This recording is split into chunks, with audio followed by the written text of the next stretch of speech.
The phone call came at 4:17 in the morning, and I remember the time because I'd been staring at the ceiling fan for an hour already, waiting for the dawn.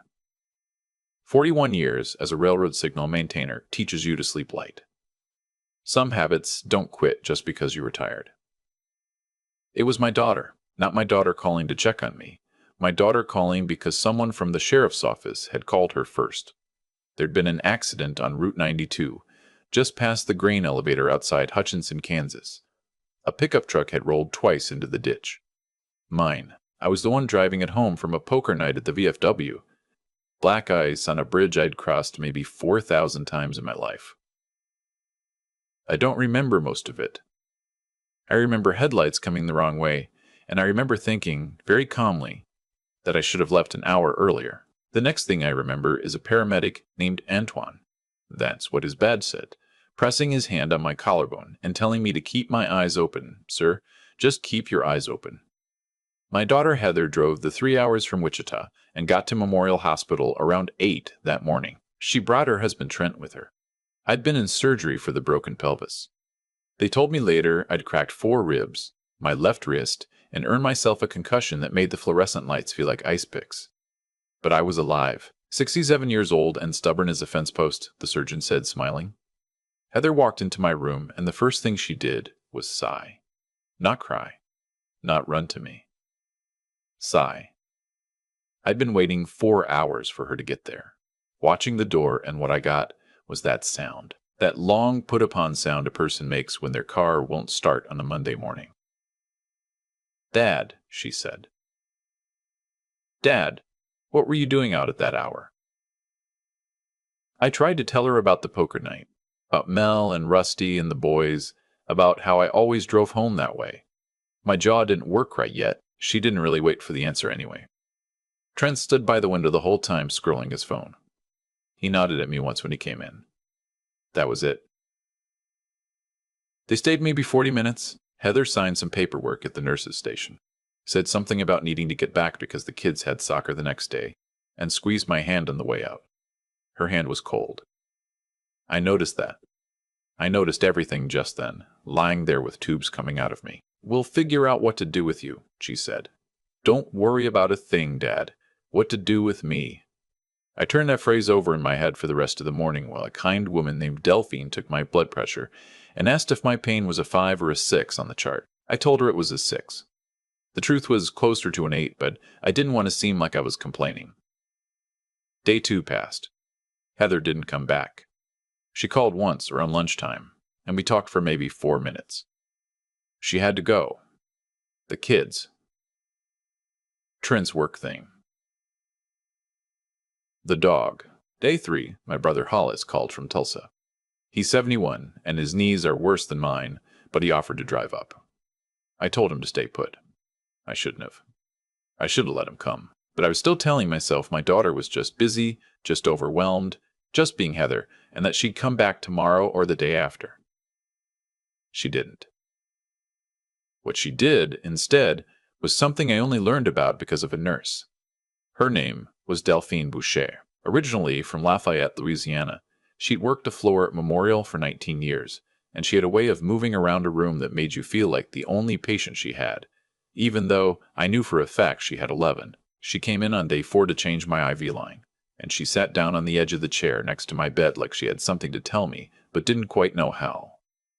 Mr. Lassiter, she said, I want to ask you something, and I hope you'll forgive me if I'm overstepping. I told her to go ahead. Your daughter, is her name Heather? I said it was. She nodded slowly. She called the nurse's station yesterday afternoon, twice. She wasn't calling to check on you. I waited. She was asking when you'd be discharged, and she was asking when you'd be discharged. And she was asking.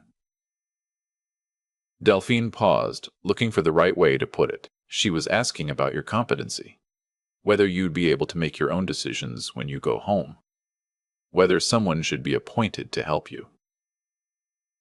It took me a long moment to understand what she was saying. The concussion was still doing its work on my thinking back then. She was asking if I was senile, I finally said. Delphine didn't answer right away. She just kept her eyes on mine. "I'm telling you this," she said, "because I've been a nurse a long time, and I've heard those kinds of phone calls before, and they usually don't come from a place of love. I could lose my job for telling you. So I'd appreciate if you kept it between us, but I thought you should know." I'll never forget what she did next. She reached over and patted the back of my hand the way my mother used to. Then she got up and went to her next patient. I lay there for a long time after she left. The room was quiet except for the soft beeping of the monitor and the hum of the ice machine down the hall. I thought about my late wife Maureen, who'd passed 11 years ago come October. I thought about the day Heather was born, how small her hands were, how I'd been so terrified I'd drop her that I'd sat in a hospital chair and held her without standing up for 2 straight hours. I thought about the down payment I'd put on her first house, the wedding, the trips I'd flown out for when the grandkids were born. The 1,000 small ways I'd tried to be a good father, even after Maureen was gone and I had to do it without her. And I thought about that sigh. That morning, day 5, my brother Hollis called again. This time, I asked him a different question. I asked him if he still knew that lawyer he'd used for the trucking company dispute back in 2018. Wendell something. He said yes. His name was Wendell Pruitt, and he was a piece of work in the best possible way. I asked Hollis if he could call Wendell for me and have him come to the hospital. Wendell Pruitt arrived the next afternoon. He was about my age, maybe a few years younger, with thick gray eyebrows and a habit of clearing his throat before every sentence. He sat in the same chair Delphine had sat in, and I told him the whole thing, the accident, the sigh, the 4-minute phone call, what Delphine had overheard. He didn't interrupt once. When I was done, he cleared his throat and said, "Mr. Mean, Lassiter, before I help you with anything, I need to ask you some questions, and I need you to answer them honestly. Because what you do next, you can't undo easily." I told him to ask, "Have you given your daughter substantial financial support over the years?" I told him I'd co-signed her mortgage in 2009, paid off her car in 2014, helped with both kids' private school tuition for 6 years straight, and loaned her and Trent $42,000 in 2021 when Trent's business went sideways. None of that loan had been paid back. There were no promissory notes, just my word and theirs. Wendell's eyebrows came together. "Is your house in your name only? Free and clear since 2003. Any other assets?" I told him about the pension from the railroad, the savings account, the small property I'd inherited from my father out near Prat, a piece of farmland that wasn't worth much but wasn't worth nothing either. Maybe 200,000 if a man was patient. He nodded slowly. "And your current will?" "Everything to Heather." He cleared his throat. "Mr. Lassiter, I'm not going to tell you what to do. That's not my place. But I want to tell you what I would do if I were sitting in your position. I would not make any decisions in this hospital bed. I would heal up. I would go home. And I would watch. I would watch very carefully for the next 2 weeks. And then I would decide." That was Wendell's first piece of advice, and it was the best piece of advice anybody gave me in this entire mess. Watch. Just watch. So I watched. I came home from the hospital on a Tuesday. They sent me home with a walker, a brace on my wrist, a pile of pill bottles, and instructions to come back in 3 weeks. My next-door neighbor Earl drove me from the hospital because Heather said she couldn't get away. Earl is a retired math teacher with emphysema. He drove me anyway. He helped me into the house and made me a pot of coffee. He sat with me until I told him I was fine and to go home and rest his lungs. Heather called that evening. I'd been home for 6 hours by then. "Dad," she said, "we've been thinking. With your injuries and all, and you being alone out there, we think it might be time to talk about some changes." I told her I was listening. She launched into it. The house was too big for one person. The property taxes were getting steep. I was on a fixed income. What if and this was just an idea, Dad, just floating it. What if I sold the house and moved into one of those nice assisted living places? There was a beautiful one in Wichita, just 20 minutes from her. I could see the kids all the time. They had activities, a pool, movie nights. I asked her how much such a place cost. Well, she said, you'd be selling the house so. I asked her what she thought the house would sell for. Earl said about 320 in this market. I let that hang in the air for a second. Earl said, my neighbor Earl, who'd come and pick me up from the hospital and made me coffee. My daughter had been talking to Earl about my house. While I was in the hospital. With a fractured pelvis. That's interesting, I said. Don't be upset with him, Dad. I just called to ask what the neighborhood values were. He didn't know what I was thinking. He was just being helpful. I told her I needed to rest and that I'd think about everything she'd said, and that we'd talk soon. I hung up. I sat in my recliner for a long time. The next morning, I called Wendell Pruitt and told him I wanted to come in and see him. He said he'd meet me at his office on Thursday at 10 o'clock. He also told me he had a friend in town who used to be a fraud investigator for State Farm, name of Cliff Borden's, and that this friend was retired but did some private work for select clients. Wendell thought I might want to talk to Cliff too.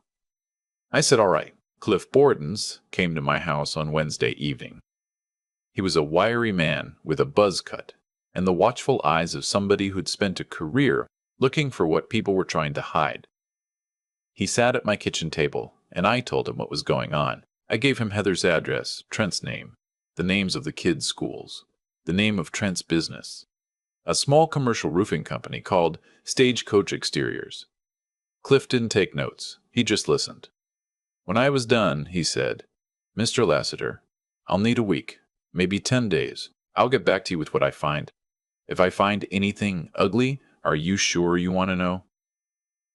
I told him I was sure. A week is a long time when you're sitting in a recliner with a fractured pelvis. I read. I watched ball games. Earl came over twice, and we played gin rummy and didn't talk about Heather. He clearly felt bad. I didn't bring it up. He's a good man, and I knew he'd been used. Heather called 3 more times that week. Each call she pushed a little harder. Had I thought about the place in Wichita? Had I called a realtor? She had a friend who could come do a walkthrough of the house, just to give me an idea. No pressure, Dad, just information. I told her I was still healing. I told her my head wasn't right for big decisions yet. I told her I'd let her know when I was ready to talk about it. The thing is, and this is the part that hurt the worst, in a slow, steady way, she never once asked how my pelvis was healing. She never once asked if I needed groceries. She never once drove the 3 hours to come see me. Not once in those 10 days. Cliff called on a Friday. He said he was ready to come over and report what he'd found, and he asked if I wanted Wendell there. I said yes. They both came at 4 in the afternoon. Cliff had a manila folder. Wendell had his briefcase and a thermos of coffee. The 3 of us sat at my kitchen table, and Cliff opened the folder. The first thing he told me was that Trent's roofing business was insolvent. Had been for about 18 months. He was operating on a line of credit that the bank had been trying to call in. He owed $63,000 on it, plus the mortgage was 3 months behind. Plus, there were 2 judgments from suppliers totaling another $20,000. The second thing he told me was that Heather had quit her job at the dental office in February. She hadn't told me that. Last I'd heard she was still working there.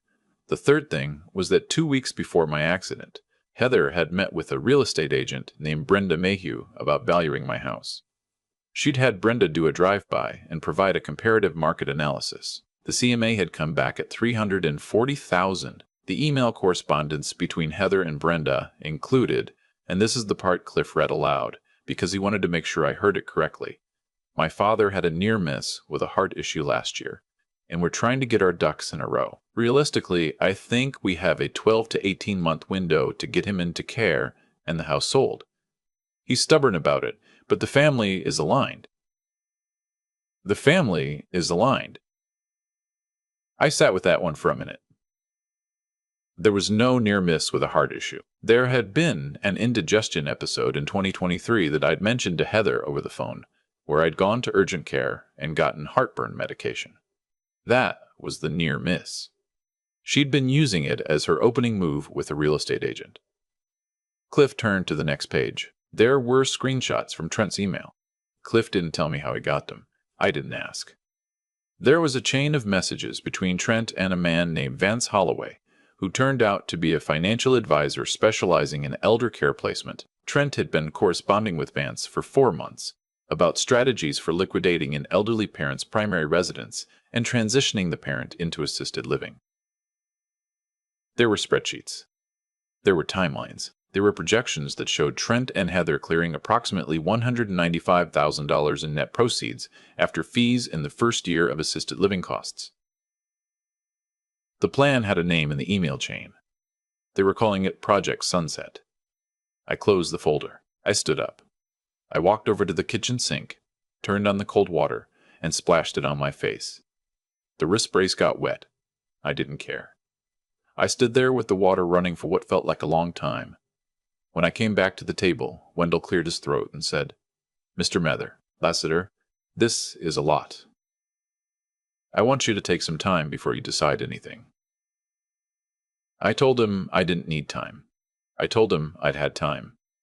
I'd had 5 days in a hospital bed with nothing to do but think, and I'd thought enough.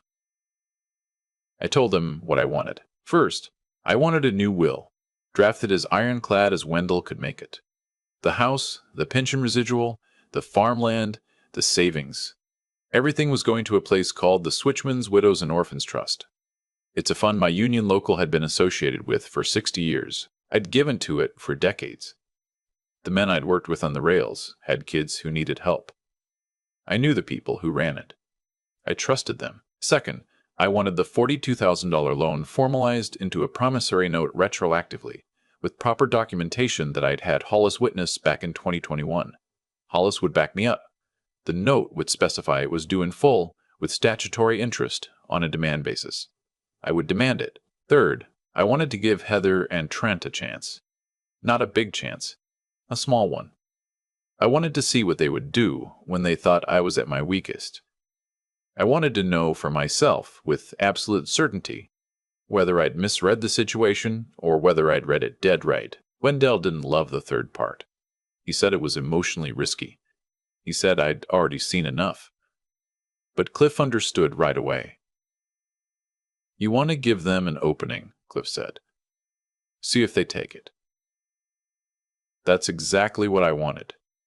Here's what we did. The next time Heather called, I told her that I'd been thinking about what she'd said, and that I was open to discussing the assisted living option, but that I wanted her to come out to the house so we could talk in person.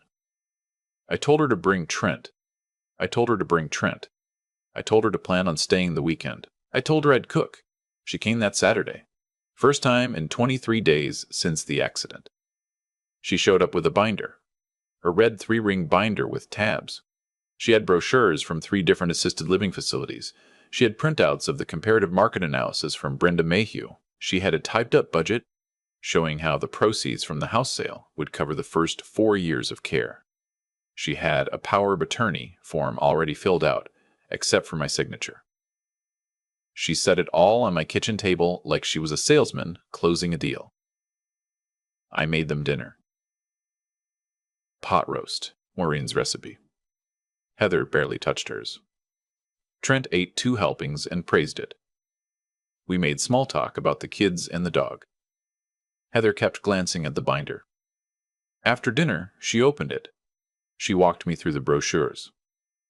She pointed out the one in Wichita, the one with the pool. She talked about how I'd have peace of mind, how I wouldn't have to worry about yard work or property taxes or the stairs to my basement.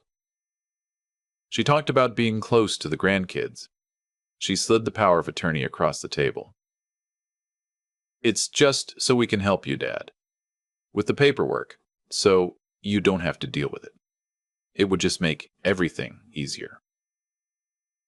I looked at it for a long time. I looked at her. I looked at Trent, who was carefully studying the salt and pepper shakers. I said, "Heather, I want to ask you something, and I want you to answer me honestly." She said, "Of course, Dad. When you came to the hospital 5 days after my accident, when you came to the hospital the day of my accident, and then never came back, what were you doing during those 4 hours before you got there?" She blinked. "I was driving, Dad. I told you. The kids. Heather, you got the call at 4:30 in the morning. You didn't show up until 8:15. That's almost 4 hours. Wichita is 3 hours away. I had to get the kids to school. Trent had to. You called Brenda Mayhew at 6:42 in the morning that day, before you came to the hospital. The color went out of her face, slowly, like someone was draining it. What? She said. You called your real estate agent before you came to see me in the hospital. Before you knew if I was going to live. She looked at Trent. Trent looked at his lap. Dad, she said. I don't know where you're getting this. I reached under the table where I'd put the folder before they arrived. I set it on top of her red binder. I opened it. I let her see the call log. I let her see the emails.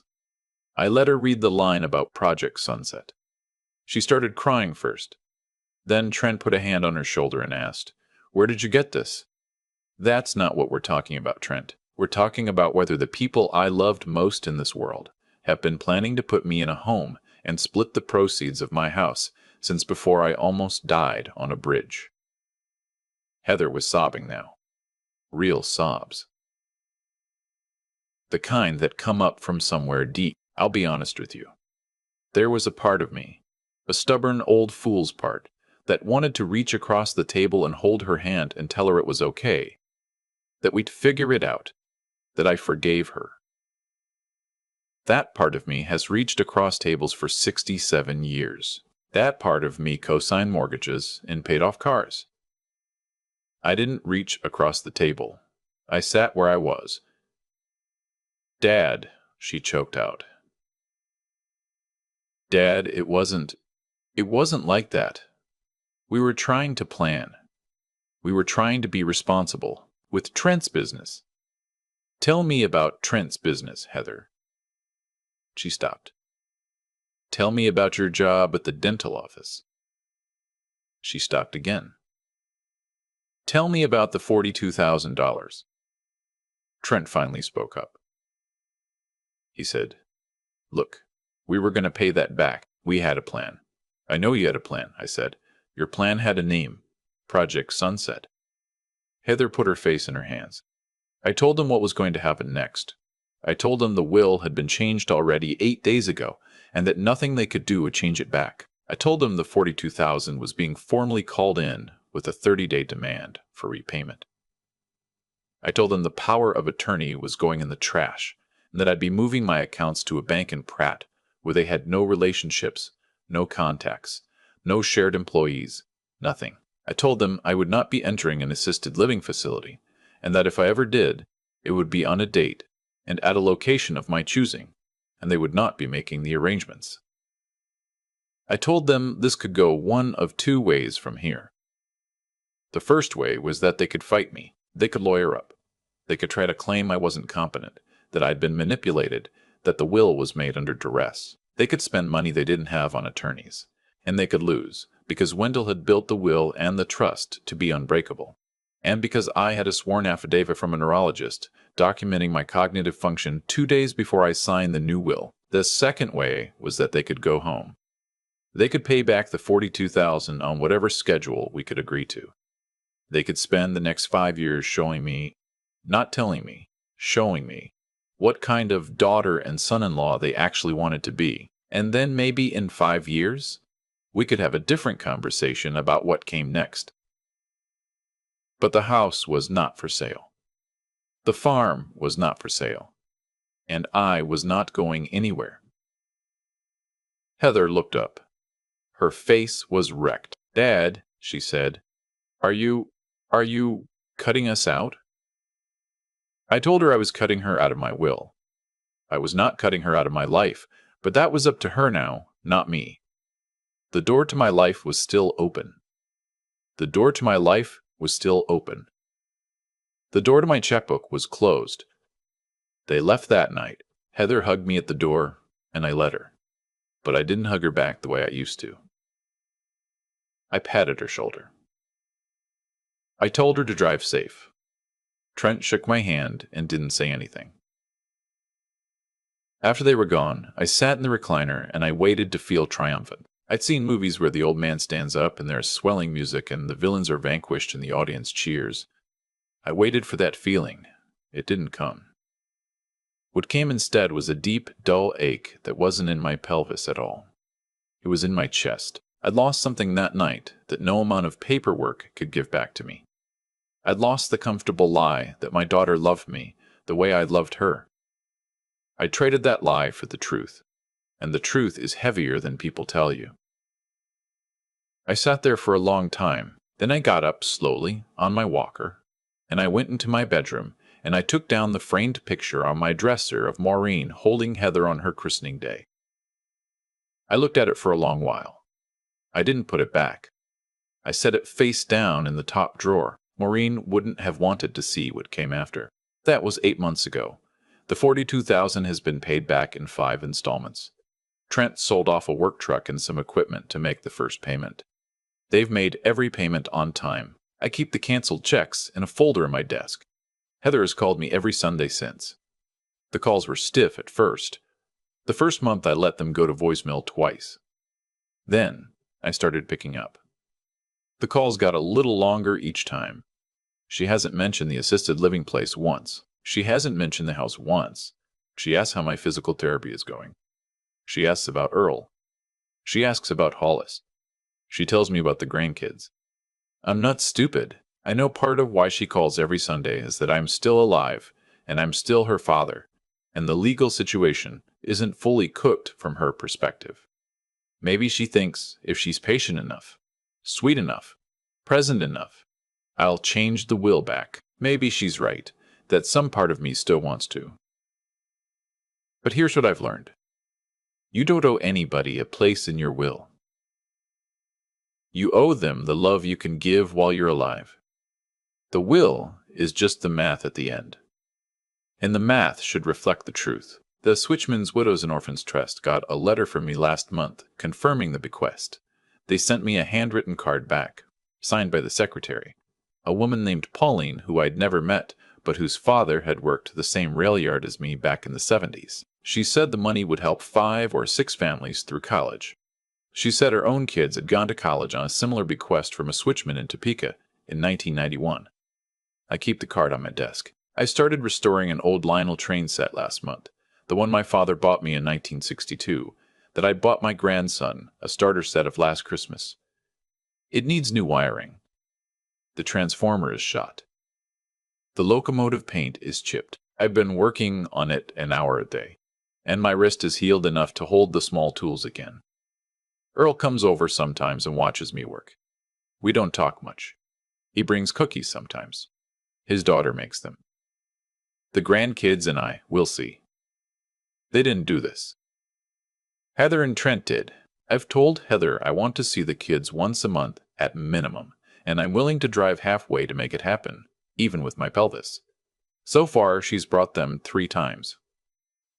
The youngest one, my granddaughter, who's 9, asked me last visit why Grandpa lived alone in such a big house. I told her because Grandma used to live here with me, and after Grandma went to heaven, I stayed because all my memories of her were in these rooms. She thought about that and said, I would do that too. That's the kind of thing that gets you through. I don't know how this story ends exactly. I know I'm 67 years old and my pelvis aches when it rains, and my left wrist still doesn't grip the way it used to. I know my daughter and I will probably never be what we were before that bridge. I know I did the right thing, and I know that sometimes the right thing doesn't feel like winning. Sometimes it just feels like standing up straight when the wind comes through, and letting the wind come, and being still there afterwards. That's where I am. I have turned this over in my head 1,000 times since that Saturday night, and I keep coming back to the same simple truth. Nothing that happened in my kitchen with Heather and Trent came out of nowhere. Every piece of it had been built, slowly, over years, by choices I had made, and choices they had made. The bridge with the black ice didn't create what came next. It only pulled back the curtain on what was already there. I loved my daughter into a corner. I want to own that part. Every time she came to me with a problem and I solved it with a check, I was teaching her something. I was teaching her that her father was a soft place to land, which is fine when a child is 6, but at 38, it becomes something else. It becomes a resource. I forgot that love without limits is not love at all. It is just a slow form of disappearing. By the time Heather sat across from me with that red binder, she was not looking at her father. She was looking at the last asset in her portfolio. That is the cause and the effect of it, and I will not pretend I had no hand in shaping it, but here is the other half of it. A man can make mistakes for 40 years and still wake up one morning with the right to do better. The day Delphine Boucher sat on the edge of that chair and patted my hand, something quiet shifted in me. She didn't owe me that warning. She risked her job to give it, and what she taught me, without saying it, is that decency is a choice anyone can make at any hour, and that I had been spending mine on the wrong people for too long. The strength to call Wendell, the strength to sit at that kitchen table and place the folder on top of the binder, the strength to not reach across when Heather cried. That wasn't toughness. Toughness is for younger men. What I needed at 67 was something else. It was the steadiness to look at the truth and not look away, even when the truth was wearing my daughter's face. That steadiness is what I would call wisdom, if I were a man who used big words. I am not, so I will just call it watching. Wendell told me to watch, and watching is the work of a grown person. Most of us spend our lives trying not to see. If I could pass one thing down to the men and women hearing this who are my age, it would be that your love and your money are not the same currency, and the day you start spending them like they are is the day your children stop knowing the difference between you and a bank. Keep the love endless. Keep the money honest. And when the wind comes, and it always comes, stand still inside yourself and watch, and let what is true become visible. Then act on what you see, even if your hands are shaking. That is what I did. That is all I did. And I would do it again tomorrow.